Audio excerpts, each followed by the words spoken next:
This isolation, where's the crustacean? I made halibut for the hell of it. I guess it's mac and cheese with this disease. Since quarantine, she's so mean. He's really mean. I was sipping from whiskey casks. Now I'm sipping on surgical masks. I'm missing oysters and champagne. Now it's the news and a presidential campaign.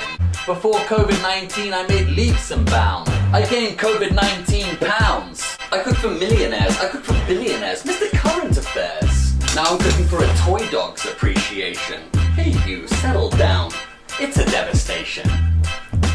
And a massive shout out to all my chefs. Gluttons for punishment, punishment for nourishment. And remember, we are forever strong, and never are we wrong.